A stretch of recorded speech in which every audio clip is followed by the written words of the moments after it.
job market is hopeless. Job postings aren't even real. There are no engineering jobs. I did everything right, and I still can't get an interview.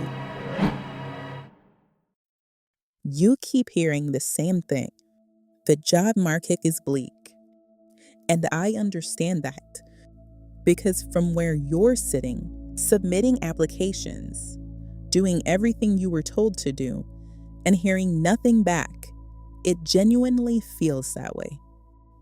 But what you're seeing online and what's actually happening inside these companies are two completely different realities.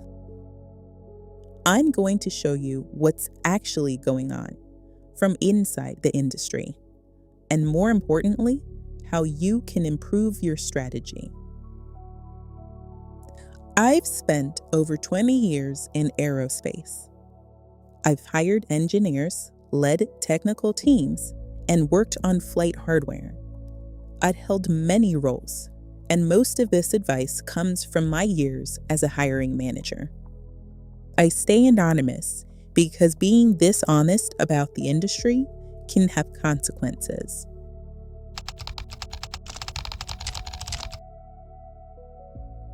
Let me start with the most important thing I want you to take away from this video. Engineering jobs are still being filled. The industry is not in freefall, and aerospace is dealing with a genuine talent shortage in many specialties. Opportunities definitely exist. The problem is that the hiring process has fundamentally changed in the past few years, and most candidates are still relying on outdated advice. I've seen 3 big shifts, and they've shifted in relatively short time. First, AI tools now do the first pass of almost every application. Before a human ever sees your resume, a tool is comparing it against the job posting and filtering out candidates who don't match. This isn't new at all, but the use of it is far more widespread than it was several years ago. Second, there are fewer recruiters than there used to be. I've worked at a company that laid off most of their recruiters. It made the hiring process more difficult immediately. Tighter budgets and leaner recruiting teams meant more job postings per recruiter to handle. Third, hiring managers are overloaded. The people making the actual decisions are also running programs, managing deliverables, and dealing with constant priority shifts. This is not new, but it was made even harder with fewer recruiters supporting them. For example, a hiring manager may have spent several minutes reviewing each resume. Now it's closer to 30 seconds on a first pass, if your resume even gets to them. And what that means for you is the threshold to get to an interview is high. A generic resume gets filtered out before anyone even gets to see it. Aerospace companies are not usually hiring a talented person and then deciding where they might fit. They are hiring against a specific program need. The budget is approved, the labor category is defined, the experience level is set, the team need is identified. That means a generic, "I'm talented" resume is not enough. The resume has to show quickly and clearly that you match the role they were already approved to fill. Your resume has one job: make it obvious that you fit that box. Everything I'm going to tell you in this video comes back to that. I want to give you a real example of how rigid this system actually is, because it even affects candidates who are a perfect fit. A colleague in another department forwarded me a resume once. He had just interviewed her, said she was an amazing candidate, but she wasn't quite right for his role. he thought she might be a fit for mine. He was right. She was exactly what I was looking for. I did a quick phone interview to confirm it, and right away I knew I wanted to move forward with an offer. But here's the frustrating part. Even though I already had an open position or rec, which is not always the case, it still took weeks of internal approvals just to transfer her application from his rec to mine. Different budget, different labor category, different approval chain, corporate bureaucracy in action. If I hadn't had that rec open, we're talking months before I could have even started the process. She got the role, but it almost didn't happen because the system doesn't handle exceptions well. It is built for a much narrower path. A candidate applies to a specific role, matches that specific role, and moves through that specific approval chain.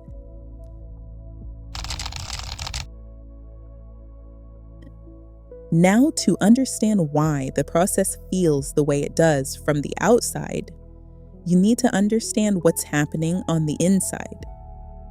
Hiring in aerospace, especially defense aerospace, is not like hiring at most other engineering industries. Here's the reality. Before a hiring manager can bring someone on, a role typically has to go through budget approval, headcount approval, program alignment, and sometimes multiple levels of leadership sign-off. A position can be fully approved on Monday and pulled by Wednesday because program priorities shifted. I did a full breakdown on how this budget and approval structure works in my video about the hiring system. But the short version is that a hiring manager's authority to bring someone on is a lot more constrained than what most candidates realize. And here's something even fewer people know. In most aerospace and defense companies, roles are tied to strict labor categories, predefined slots with set compensation bands and experience requirements.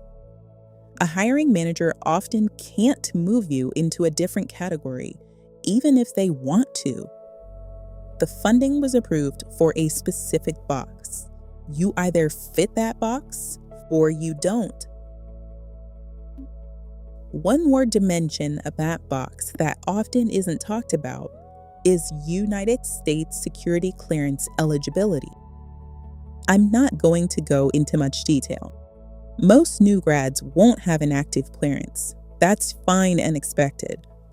But the majority of aerospace and defense roles in the US require the ability to obtain one, which means US citizenship is a baseline requirement for a large portion of jobs in this industry.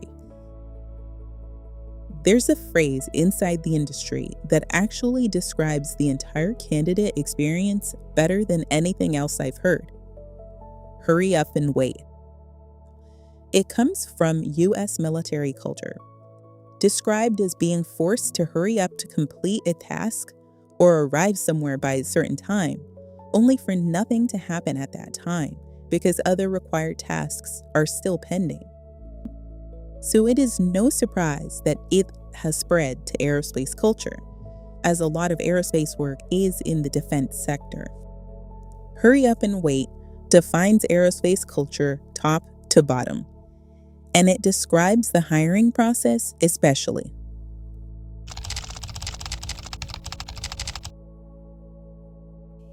Here's what that looks like from your side of the table. The job posting goes up, and the recruiter needs resumes fast. So you hurry. You tailor your resume, you apply, you reach out to the recruiter, you do everything right. Then you wait, because now it's inside the machine.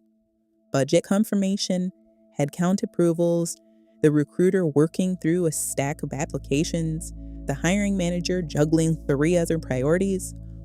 Weeks go by, maybe months. And from your side, it looks like nothing is happening. Then suddenly, you get a call. They want to schedule an interview. This week, if possible. The urgency is back. So you hurry again. You prepare. You reschedule your life. You show up sharp. Then you wait again. Because now your interview has to be evaluated, feedback has to be collected from everyone in the room, and an offer has to go through its own approval chain before anyone is allowed to say anything to you.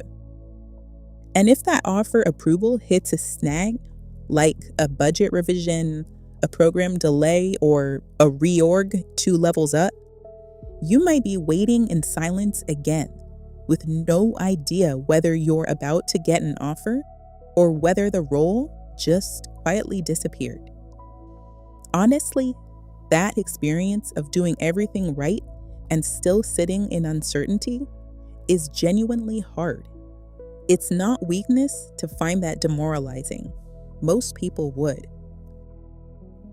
And the internet is very good at turning that shared frustration into a narrative that the whole system is broken or rigged against you. But that narrative, as understandable as it is not accurate. And more importantly, it is not useful because it puts you in a passive waiting position when there are actually things you can do. That process is how this industry operates right now. But it is absolutely frustrating. Candidates cannot always sit around for months waiting for answers. And managers do not want to wait either. They are often trying to keep overworked teams moving while positions sit in approval, funding, or staffing limbo. So yes, the process puts strain on real people, but changing it takes time, pressure, and momentum. For now, candidates are stuck playing the waiting game, and managers are stuck carrying the workload until the system catches up. Once you understand that the silence has a structural explanation that has nothing to do with you, it stops being something you absorb personally and becomes something you can plan around. The candidates who navigate this well are the ones who understand that the process is not linear. Stay ready, follow up once professionally, then let it move at its own pace. It's frustrating, I know, but long hiring timelines are common, especially at larger companies. The process is going to take the time it takes. So try not to interpret every week of silence as bad news. So while you're waiting, invest in yourself. Learn to solder, practice interviewing, go to career fairs, build a project. Improve a skill that's relevant to the jobs you want. Every one of those things makes you a stronger candidate for the next opportunity, whether it's the job you're waiting to hear from or the one after. Let's talk about one of the biggest things driving the no jobs narrative right now. People see job postings that never seem to close. They apply, hear nothing, and the posting is still up 3 months later. And the conclusion a lot of people jump to is, these jobs aren't real. Here's what's actually happening. A lot of those postings are what companies call evergreen postings. They're not tied to a position that just opened. They exist so that when a need opens up, the recruiter already has a pool of candidates to pull from instead of starting from scratch. People absolutely get hired from these postings, but you don't know if that need is going to open next week or 3 months from now. And in the meantime, the posting sits there. I know this firsthand, not just from the hiring side, but as a candidate earlier in my career.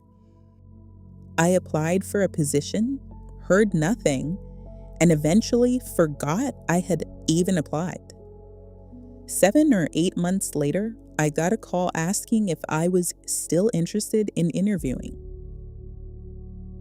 Is it a perfect system? No. Does it create confusion? Absolutely. But it's not deception. It's a pipeline strategy. And it's more common than you think because program timelines are so unpredictable.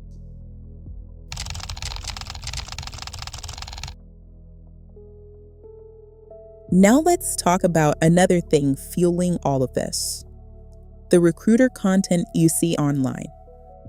I went down this rabbit hole recently, scrolling through recruiter posts, advice threads, and the so-called horror stories that keep going viral. And I'll be honest with you, I was genuinely disappointed.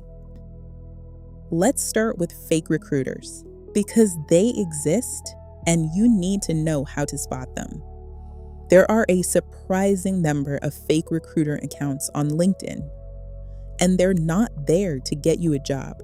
They're there to get your personal information. The tells are pretty consistent: vague about the company, vague about the role, and very few connections. They'll usually have a sketchy link or try to contact you with a non-business email address. Then there's the actual recruiter advice, and this is where it gets frustrating. Just scrolling LinkedIn, I genuinely could not find advice from recruiters online that wasn't either obvious AI output, recycled talking points, or outright wrong information. And I mean wrong in a way that will actually hurt your chances if you listen to them. Here's one piece of bad advice that showed up over and over: telling you to message a hiring manager directly on LinkedIn. Don't do that. In most companies, hiring managers are not supposed to engage with candidates until the recruiter has completed their part. Best case, the manager forwards you to the recruiter. Worst case, you've annoyed the exact person who will eventually decide whether to hire you. Their inbox is already full of people doing the same thing. It doesn't make you stand out the way the bad internet advice says it does. And the deeply ironic part of all of this advice being shared online, the same people telling you they can always tell when candidates use AI are publishing posts with the exact same sentences, the same structure, and the same phrasing as each other, verbatim in some cases. This post says candidates using AI are apparently easy for recruiters to spot. The copy-pasted recruiter post, though, yeah, candidates can tell too. Apparently, applicants are the only ones expected to sound human anymore. I'm actually not fully opposed to AI in the job search process. I'll tell you where it can be useful in a minute. But the hypocrisy of that particular recruiter take is hard to ignore. So here's where I want to shift the conversation, because I don't want this video to just explain why the process is hard. I want to give you something you can actually use. The frustration is real. The anxiety is real. The process is genuinely harder to navigate than it used to be. All of that is true. And there are specific concrete things you can do right now that will get your application in front of the right people. These are not tricks or hacks, just a clearer understanding of how the system works and how you're showing up in it. Apply through the company's website. Not LinkedIn, not Indeed. Go to the company's careers page and apply directly there. That's the system recruiters are using to search, track, and review candidates. If you apply through a job board, there's no guarantee your application is entering the system properly, or even at all. Apply at the source. If you reach out to a recruiter, do it right. First, make sure you've already applied. Then find the recruiter connected to that specific posting. Their name is sometimes in the job description on the company website. Message them briefly, which role you applied to, the rec number if you have it, 1 or 2 sentences on why you're a strong fit, and genuine interest in the company. That's it. Concise, confident, and professional. They're getting a lot of messages. Your first impression should be someone who respects their time. Do not apply to every open role at the company. I know the instinct when you need a job, but internally, companies can see exactly how many positions you've applied to and which ones. And when that number gets high, it raises serious questions about the accuracy of your resume, your likelihood of staying in the role, and the value you would bring the team. 2 or 3 applications won't raise an eyebrow, but I've personally seen candidates apply to 13, 20, and in one case, 126 open positions at the same company. Yes, we can see that. Even if every one of those resumes was perfectly tailored, the impression you're giving is that you'll take anything. And when a hiring manager is trying to fill a specific, funded, defined role, "I'll take anything" is not reassuring. I want to share a story that illustrates why that first impression matters. This story is not from the application side, but from what it looks like once someone gets on the team. I once had an engineer placed on my team, not someone I hired, someone put there through a decision above me. Very quickly, it became clear he was not well matched to the role. Deadlines slipped, priorities didn't align, and it was obvious that most of his energy was going towards networking internally to find a different position. Within about 6 months, he moved to another role. Within about a year, he had left the company entirely. I'm not telling you that story to be harsh. People move and careers evolve. That's fine. I'm telling you that story because that pattern of lack of commitment to the role was visible from day one. And it's the same thing hiring teams are reading into when they see someone applying to everything. Before you've had a single conversation with anyone, you've already created doubt. So focus on the roles that genuinely match your background. 2, maybe 3 at the same company. That's it. Know your specialty and own it. This catches a lot of candidates off guard, especially early in their careers. In aerospace, job titles are not generic.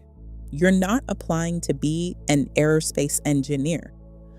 You're applying into a specific technical specialty.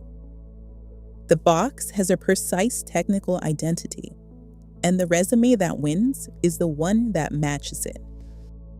"I love aerospace and I'm a fast learner" is not a positioning strategy. It means nothing to the person trying to fill a specific slot on the specific program. What matters is whether your background matches the technical specialty the role requires. And here's a counterintuitive point worth thinking about. An electrical engineering degree with an avionics focus will often outcompete a general aerospace engineering degree for an avionics role because the candidate pool is smaller and the match is more direct. So before you send your resume, ask yourself, what is the specific technical specialty this role sits in? And does my background actually map to that role? If it does, your resume needs to make that obvious. If it doesn't, that might not be the right role to be chasing. Tailor your resume every time. Your resume is being compared against that job posting, often by software, before a human ever sees it. If your resume does not reflect the language, skills, and requirements in the posting, it becomes much easier to miss, even if you are qualified. And this is exactly where AI can be useful if you choose to use it. Take the job posting, take your resume, put them both into a tool, and ask what is missing, unclear, or misaligned. It can take just a few minutes. You might find that you have a skill listed as desired in the posting, but it's not actually on your resume. So add it. If you have the skill, it belongs there. Because that is how you make sure the system can actually see you. And when you combine genuine specialization with a resume that speaks the language of the posting, you stop looking like one of 500 general applicants and start looking like someone who belongs in that rec. If the job search has made you anxious, frustrated, or like the process makes you invisible, I hope this makes it feel less personal. Because a lot of what feels like rejection from the outside is really a slow, complex internal process. It is frustrating, but it is not a measure of your value. The jobs are there. The industry has real needs. What has changed is the margin for generic applications.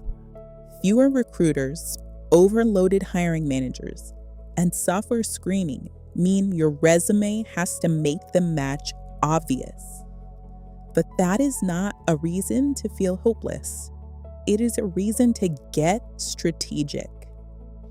You now understand how the role gets defined, why a posting may sit open for months, why silence is not always rejection, why mass applying can work against you, and how to position your experience so your resume matches the role they are trying to fill. This is not a small thing. That is the difference between guessing and being strategic. The process is harder to navigate than it used to be. And the goal is to make the fit impossible to miss. If this gave you a clearer picture, or just made the process feel a little less like you're shouting into a void, subscribe, because this is what I focus on here. Real insight from inside the industry. And drop a comment below. I want to know where you are in the process. Are you early in your search? Are you stuck in the silence after applying? Or somewhere else entirely? It helps me know what to cover next. Thanks, and see you in the next one.